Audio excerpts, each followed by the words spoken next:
We're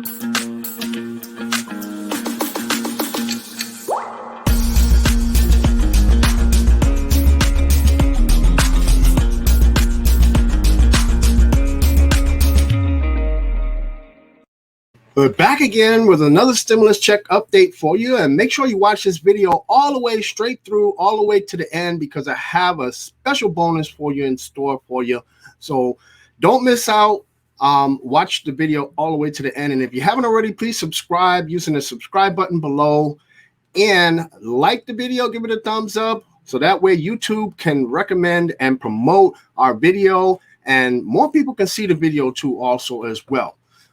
So for today, we're going to be talking about good news on the stimulus package and bad news on the stimulus package, and the Trump announcement, and more good news, $4,000 payments and $5,000 payments, rental help, and a stimulus check update for today, August 7th of 2020. So first up, what we have is starting next week, Cook County residents behind on rent can apply for assistance through a new program that's expected to provide households impacted by the pandemic with up to $4,500 each.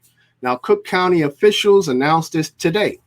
It's a $20 million program. They'll take applications starting Monday through August 18th. Now, it's expected to provide financial relief of up to 3 months of rent paid for you, or up to $4,500 to as many as 7,000 suburban households.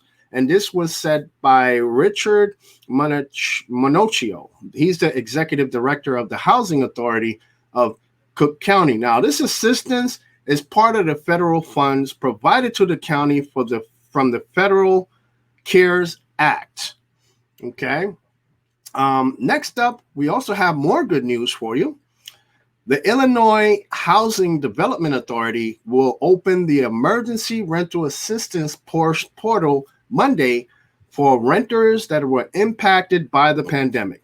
So those who qualify may receive $5,000 in emergency rental assistance for back rent or prepay rent through December 2020, or until all the funds are exhausted.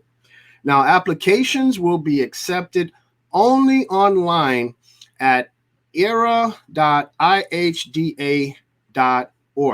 And also, an announcement here that the San Diego Rental Assistance Program, their deadline for accepting applications is today. So if you live in San Diego, make sure you put in your rental assistance application as soon as possible, so that way you can get assistance with paying your rent. Okay. So that's some good news. Now we got more good news for you, and we also got bad news too also as well, right? Can't give you the good news without the bad news. It's just a question is, which news do you want first, the good news or the bad news, right? Well, let's get into a little bit of both. Let's get into some of the bad news now. Okay. Now, first off, for today, House Speaker Nancy Pelosi and Senate Minority Leader Chuck Schumer, they met for more than 2 hours today with Treasury Secretary Steve Mnuchin and White House Chief of Staff Mark Meadows. Now, this was their last-ditch effort to save these discussions now. They're now in the second week, right? So Mnuchin said after the 2-hour meeting, quote, "The president would like us to make the deal, but unfortunately, we did not make any progress. The chief and I will recommend to the president, based on our lack of activity today, to move forward with some executive orders." Now, the president had explained in detail about these executive orders during a Friday night news conference at his golf club in Bedminster, New Jersey. Now, Trump said he was preparing to act unilaterally on 4 programs, including several that Americans have been relying on to keep financially stable since the pandemic began, pummeling the U.S. economy back in March. But Trump said his administration was still working with the hopes of reaching a deal with Democrats, appearing to leave the door open on continued talks, even though negotiators earlier in the day suggested these talks were dead, at least for now. Okay, so that's some more of the bad news. Now, the legality of some of these executive orders that Trump is planning to implement, it still remains kind of unclear, okay? And the president has largely skirted questions about the constitutionality of using executive orders on such programs. Now, Trump said lawyers were drafting the orders and he would be prepared to sign them by the end of the week, but he did not provide a specific date. The president said, "My administration continues to work in good faith to reach an agreement with Democrats in Congress, yet tragically, Nancy Pelosi and Chuck Schumer continue to insist on radical left-wing policies." Now, here's the good news in this, right? We have saved some good news out of all of this bad news. There is a light at the end of the tunnel. It's not a very bright light, but it's a little dimmer of a light of good news for you guys. Okay, the president described 4 proposals he was preparing to take executive action on. The first one is on unemployment, where there's a $600 weekly unemployment benefit that expired on July 31st. It left millions of out of work Americans in a state of financial limbo, affecting 30 million Americans. But it's unclear whether the president may extend the benefit or lower it to a smaller amount. Now, that's something many Republicans have requested, the smaller amount, right? When asked, Trump would not say the amount he was prepared to offer, but he did say that he would be extending the benefits until the end of the year. So that's good news right there. As far as evictions, a federal moratorium on evictions, they expired on July 24th. Now that puts more than 12 million tenants nationwide at risk if they miss their payments. The president said he wants to extend these protections to ensure that renters are not evicted during the pandemic or due to the pandemic, but he did not say how long he would extend the federal moratorium on evictions, like until when. Now, he did mention student loans suspending payments on some student loans due to the pandemic. The Congress had suspended payments through the CARES Act, but that provision is set to expire at the end of September 30th to be exact. The president said today that he wanted to extend the deferments until further notice, but he did not say when or how long. Now, the last thing that Trump wants to address with his new executive orders is a payroll tax cut. For months, the president has been pushing for this payroll tax cut, but, he's been met with much opposition from both parties in both chambers in Congress. And Trump said today that he was preparing to defer payroll taxes until the end of the year. And this order, he said, will be retroactive from July 1st. So my guess is that all the money that you paid in the payroll taxes probably would be refunded to you starting from July 1st, moving forward, okay, until it's caught up to date and till the end of the year. So it's really not a whole lot of money. I mean, if you think of 7.5% of taxes, that's just a roundabout figure. But it's more complicated than that, but that's just a roundabout. So we can get a little better understanding of this. And say you made $1,000 paycheck this week. Now, that 7.5% would mean that before this payroll tax cut went into effect, this hypothetically speaking, you would have paid $75 in payroll taxes. But after July 1st, that $75 per week would be given to you. And you can multiply that by 4, doing a little further math here, talking $300 a month. So, I mean, it's not a stimulus check, right? But the more people make, or the higher earners will get the bigger benefit from this deferred payroll tax cut. Okay, the people who are low income really will not see much of a benefit from this payroll tax cut, but that's what Trump wants to do. Nancy Pelosi said, yes, this is possible that Trump can do an executive order on evictions, moratoriums, she did say. But she said he would have to be able to move a lot of money around. Now, the way Trump wants to do it is Trump wants to use money that has not been used, that was given from the CARES Act to states and localities, that this money is just sitting there. It has not been used up yet.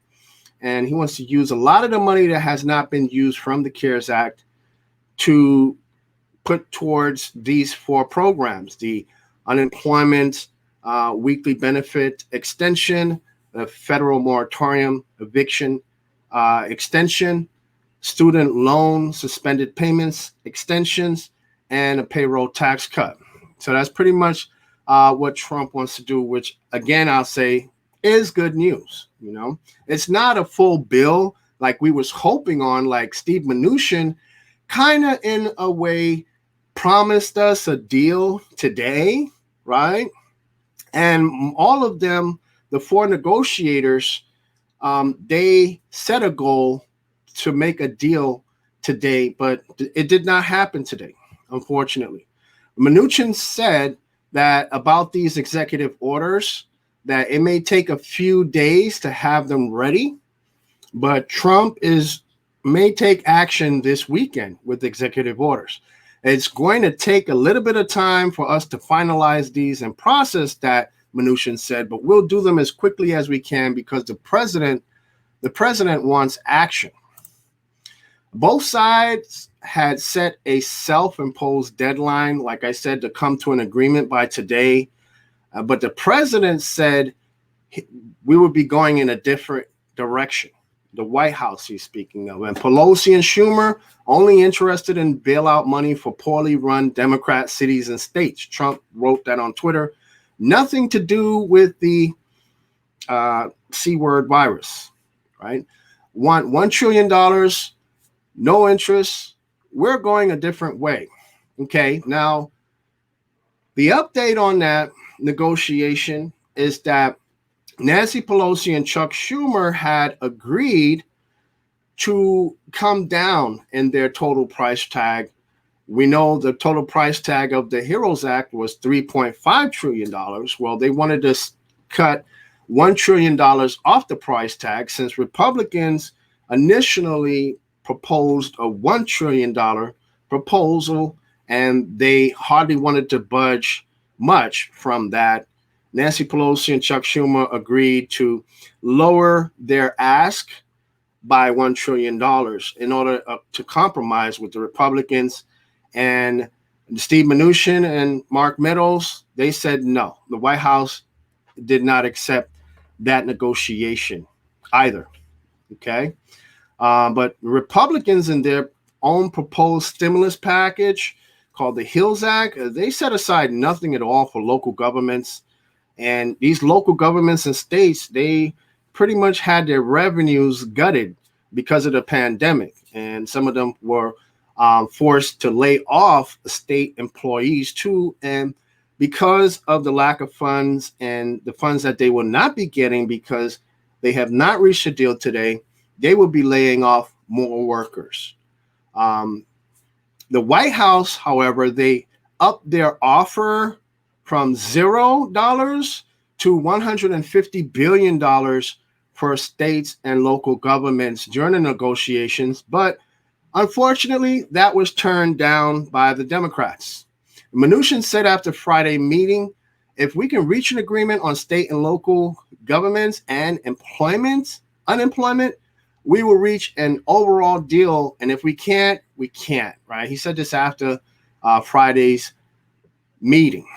So I guess they, agree on many issues, but they also disagree on many issues too as well. Now, 1.2 million workers filed for unemployment, pushing the total in crisis above $55 million. Chuck Schumer said it was a disappointing meeting. We're asking them to come back and negotiate, but they need to realize the House is Democratic. They need a majority of Democratic votes in the Senate. Meet us in the middle. God's sakes, please, for the sake of America, meet us in the middle. Now, when asked about the next step on the bill, Pelosi said that she asked White House negotiators to come back when you're ready to give us a higher number, higher than $1 trillion. Now, Mnuchin said there were no plans for another meeting, but he left open the door for further negotiations. He said that the chief and I will be back here anytime to listen to new proposals. So basically, if Nancy Pelosi and Chuck Schumer come up with something new to offer them, they will be back to the table to talk once again. Okay. So that's where we at right now, folks. I mean, 1.2 million people file unemployment insurance over the past week, but the monthly job report came out today for the month of July, which claimed that 1.8 million jobs were added in the month of July, and unemployment rate fell to 10.2%. So this is good news and bad news too, because although unemployment rate fell to 10.2% and 1.8 million jobs were added in the month of July, the Republicans can and may use that statistical number, jobs number, to further posture themselves, if you will, here, and not want to negotiate with the Democrats, believing that this job report is their leverage. When on the other hand, the Democrats see that as their leverage too at the same time, because it shows that the economy is really not getting better and less jobs were added in the month of July, okay, than in some previous months. So that's all I have for you for today's stimulus check update. Sorry we didn't have better news for you, but at least we have Trump talking about doing executive orders on the four things, that I had mentioned here in the video, the unemployment, continuing that. And we don't know at what rate, if it's going to be at an extra $200 a week or $600 a week. And then also we have the federal eviction moratoriums extended, so people won't have to worry about being evicted out of the apartments, and student loans, suspending payments past September 30th until further notice, like Trump said, which is also good. And a payroll tax cut. I don't know. I'm kind of 50-50 on the payroll tax cut thing, because I think payroll taxes are needed for Social Security and Medicare, right? And that kind of feeds Social Security and Medicare. It's kind of like a fund. So if you cut that, you pretty much cut Social Security and Medicare also, because it's one big giant account. So as far as that's concerned, I don't like that part of the deal. But on the other hand, it's really like pennies, small pennies, especially for people who make low income wages. Okay. And it really would not make you would hardly see a difference in your paycheck, especially if you make anywhere between $20,000 and $40,000 a year. Okay. If you make more than $40,000 a year, you may see some difference in your paycheck. If you make between $40,000 and $80,000 a year, you can see more of a difference in your paycheck too. So, like I said before, this payroll tax cut benefits more the rich and wealthy than low income families and households. So thank you for watching and staying with us. Thank you for all of you who have commented. And again, if you need help with rental assistance, just let me know inside of the comments. If you're looking for mortgage assistance, help with SNAP benefits assistance, any type of assistance or aid, let me know in the comments. I will do the research for you, and let me know what state you're in. I will research your state and get back to you with the helpful information too also. And make sure that you join our stimulus check update group. It's free to join on Facebook. The link is in the description. Just click the down arrow here. The description will open up and see other links for free money and other helpful resources. Make sure that you subscribe to the channel. Give the video a thumbs up. We need as many thumbs up as we can possibly get. And from all of us here at the How to Get an 800 Credit Score LLC family, stay safe, be blessed. We'll see you tomorrow. Bye for now.